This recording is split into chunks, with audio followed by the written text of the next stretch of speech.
How am I doing?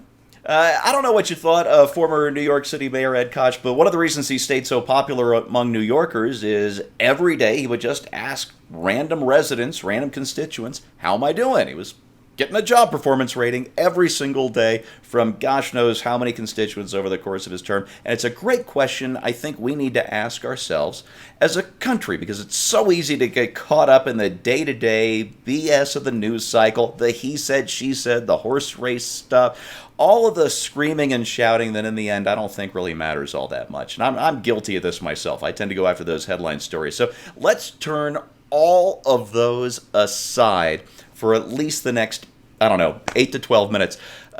Scott, let me ask you, as a country, how we doing?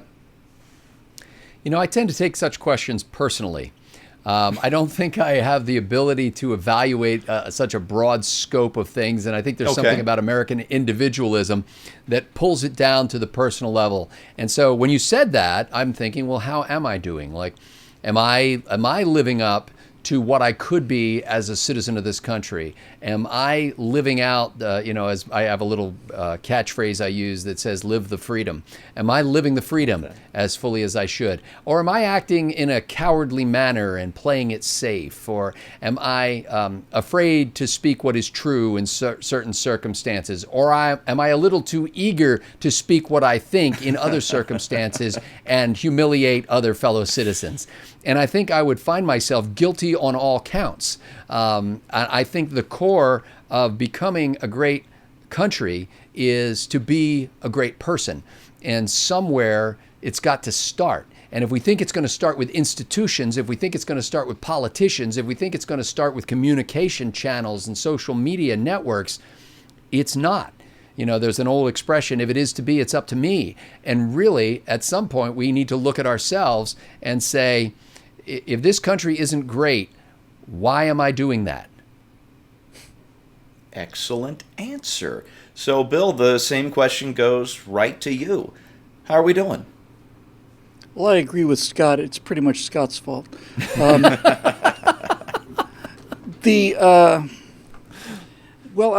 answer that as serious as I possibly can. Needless to say, in November of 2016, we took a fork in the road that at least gives us a chance to hold on to the republic for a while. And I'm convinced, given the revelations of, I used to think deep state, I don't know, maybe, but looking at what actually is going on with the director of the FBI and Strzok and all the rest of the guys, so it gave us a reprieve. I have been struck quite a bit. Excuse me. I've been quite struck lately. I wouldn't say for the last 3 or 4 months, and talked to several friends about this, because somewhere around 3 or 4 months ago, I just started to get the feeling that we were past peak progressivism, that it was now becoming so absurd to so many people that this walk away thing is going to get stronger and stronger and stronger. And I really do get that sense. My biggest fear for the country is the quality of the generation that was stunted by what the left did to education. They were just robbed. When you see so many pictures of these social justice warriors protesting things, it's like that's all they know how to do. That's all their heroes were, or at least those were the heroes they were given, right? I grew up wanting to be an astronaut. Millennials grew up wanting to be a protester. It's true. It's a downward slide, isn't it? Yeah. They want to make $300,000 a year working for a nonprofit corporation, and that's really what they want. So that is very, very alarming. I will say this: I think we have two things that are still enormously valuable resources. One of them is, while it seems to have been certainly weakened a bit, I think the moral code of the United States military is still absolutely superb and unmatched anywhere in the world. That's the good news. The bad news is fewer and fewer people in the military every year that goes by. But I don't see any failure on the part of the people who are defending this country to I don't see any failure on their part at all. It's not like the Roman army is now we're employing Arabian mercenaries or anything. And the second thing that gives me a little hope is that the information age is providing us with I never really put the thought together before. The information age allows people with essentially no education to do amazing things. And here we are, the three of us, the living proof of all of this. Amen. But what I mean by that is everybody talks about China, China, China, China, China. And China apparently graduates more engineers than there are Americans every year. Wow. And this is something to be extraordinarily concerned about. However, in the information age so far, nothing of significance has come from any place other than the United States that comes to mind.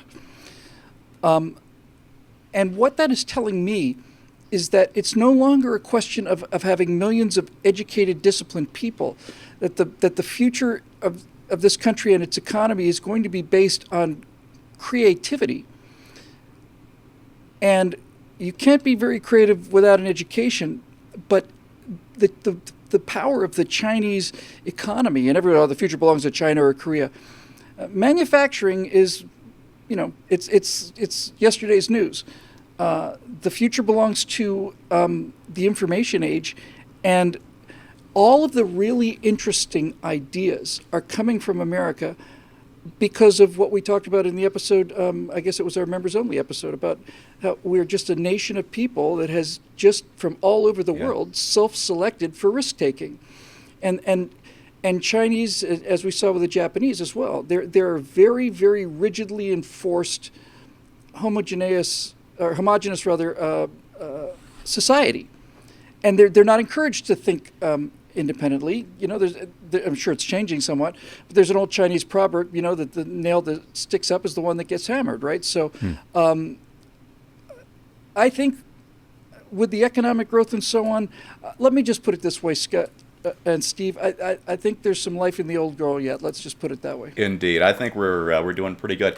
Let me tell you what brought on this question. I was going through the news all weekend through these, screaming headlines about this and that, and nothing I could really get interested in. No ideas, nothing of actual import.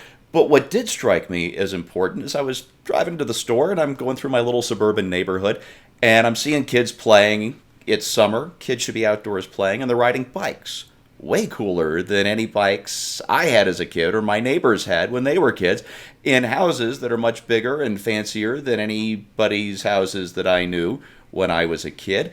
And I went to a store that had a selection of goods that was far wider and usually far cheaper than anything I knew when I was a kid. And we live in a time of relative peace, considering how crazy certain parts of the world are. And I think we're doing pretty well. That's not to say that we don't have some problems. We certainly do. We've got out-of-control spending. We've got an educational system that's letting our kids down for 2 or 3 generations in a row now, and it's getting worse instead of better. But you know what? Reagan called this country a shining city on a hill, and I think we still are. But all of our problems, I think all of our social pathologies can be traced to a marble city in a swamp, and it's Washington, D.C. It takes money from the people who know what they're doing, and it uses it to fund all sorts of idiots and all sorts of nonsense that in a sane society wouldn't be going on. So if we can tame Washington, D.C., I think the rest of our problems pretty much self-correct. And the rest of it, well, look outside your window. It looks pretty great from here. I'm Steve Green with Bill Whittle and Scott Ott. This has been Right Angle, made possible by the members of BillWhittle.com. If you like what you see, click over, please. We would love to have you as a part of the team. So why don't you do that right now? Thanks for watching, and we'll see you next time.